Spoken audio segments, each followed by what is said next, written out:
네, 귀와 복된 새벽에 나오신 우리 성도 여러분의 크신 은총이 여러분에게 함께 하시길 축복합니다.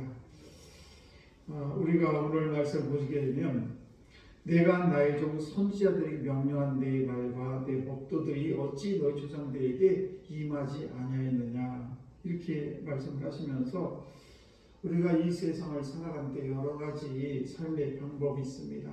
특별히 살아갈 때 어떻게 사느냐도 매우 중요한 것입니다. 그러면 우리가 성공적인 삶을 살기 위해서는 그 첫 번째는 하나님께로 회개하며 돌아오라는 것입니다. 매우 중요한 일이에요. 그래서 우리가 가장 복된 삶은 뭐냐?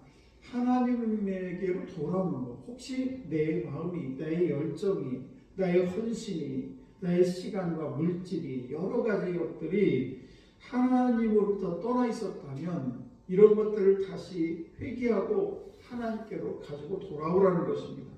두 번째는 우리가 이 세상을 살아가면서 정말 복된 삶이라는 건 뭐냐? 바로 우리가 하나님의 말씀을 붙들고 그 말씀에 귀를 기울이라는 것입니다.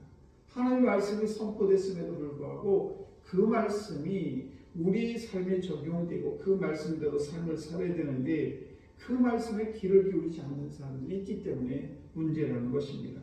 그래서 우리는 성공적인 삶을 살려면 반드시 하나님의 말씀을 듣고 그 말씀대로 살아가는 것, 이것이 매우 우리가 중요한 것입니다.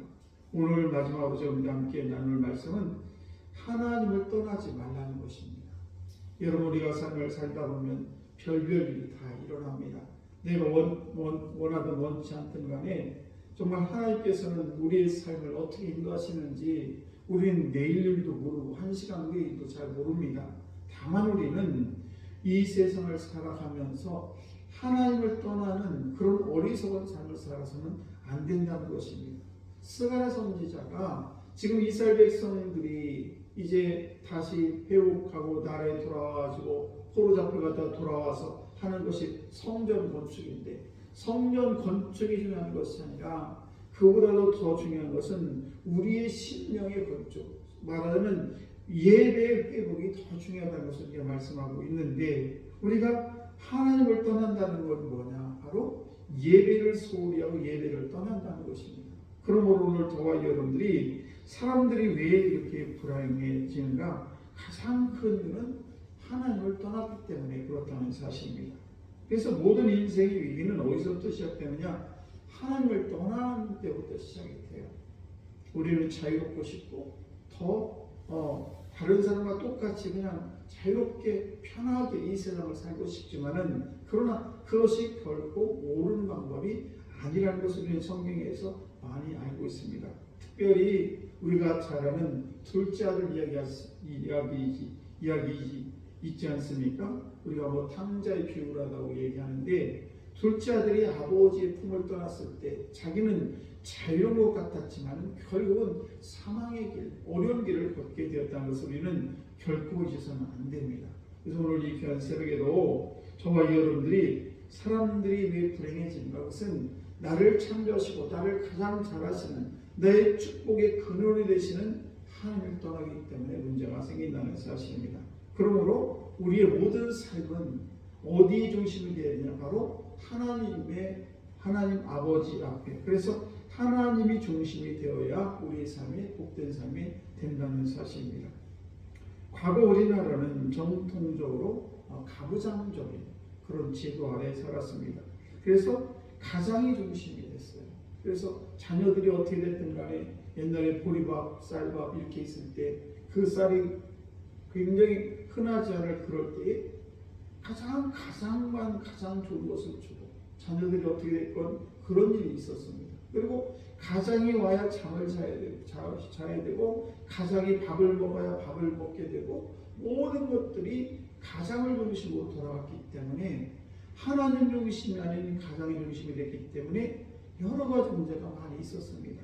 예를 들면 그냥 아무것도 없는데 가장 중심이라고 해가지고 옛날에 어머니들이 여인들 특별히 여자분들이 같이 식탁에서 밥을 못 먹고 저희 어머니도 그런 기억이 나요. 그냥 부엌에서 대충 식사를 하시고 물론 뭐 여러 가지 바쁜 일도 있고 뭐 그런 일도 있겠지만은 대부분 보게 되면 가장이 여기심에 대해 있어서 가장 먼저 밥도 가장 중심, 모든 것들이 가장 중심이고, 그리고 모든 것들이 그러다 보니까 여인들은 특별히 그냥 외곽에서 그냥 밥도 제대로 못 먹고 이런 일들이 벌어진 것을 알 수가 있습니다. 고려 시대에 와가지고는 덜했었는데 조선 시대에 와서 상당히 그런 가장들이 더 심하게 됐습니다. 그런데 이런 것들이 복음이 들어오면서 우리나라가 완전히 바뀌게 됐습니다. 그래서 가장 중심이 아닌 하나님 중심으로 나라가 바뀌고, 가정도 가장 중심이 아닌 하나님 중심으로 바뀌었을 때에 그곳에 하나님이 주시는 행복이 있는 것이고 축복이 있다는 사실입니다. 오늘도 하나님께서는 미련한 것, 약한 것, 그리고 천한 것들을 택해서 사용하신다는 것을 기억해야 될 줄 믿습니다. 우리가 공부를 조금 못해도, 우리가 조금 가진 것이 없어도, 내가 조금 덜 먹어도 그래도 하나님과의 관계성이 잘 유지가 되게 되면 우리가 어떤 학문이 뛰어나고 재주가 뛰어나고 이런 것보다도 더 중요한 것은 하나님 앞에 쓰임을 받는 것이 더 중요하다는 사실입니다. 오늘도 저와 여러분들이 하나님의 뜻을 따라 움직이게 되면 우리가 마치 하나님 중심으로 삶을 살게 되면, 우리가 핸들을 잡아보고 운전할 때 차가 운전하면 나갈 때 핸들을 틀면 잘 틀어집니다. 그런데 가만히 서 있는 핸들을 돌리면 잘 안 돌아가요. 이렇듯이 저와 여러분들이 하나님의 은혜 가운데 날마다 하나님과 동행할 때 우리 삶이 윤택하게 될 것이고 우리 삶의 운행이 잘 되는 것이지, 내가 내 마음대로 앉아서 내 핸들을 내 마음대로 꺾는다고 하는 것은 내 인생이 결코 복된 인생이 될 수 없다는 사실입니다. 오늘도 저와 여러분이 가장 이 세상을 살아가면서 중요한 것은 하나님을 떠나지 말고, 그리고 모든 것들은 회개로부터 시작이 되고, 그리고 다시 회개로부터 시작이 돼서 말씀의 귀를 기울이고 하나님을 떠나지 않는, 그래서 하나님의 복된 인생이 되는 여러분 다 되시기를 주의 이름으로 축원합니다. 기도하겠습니다.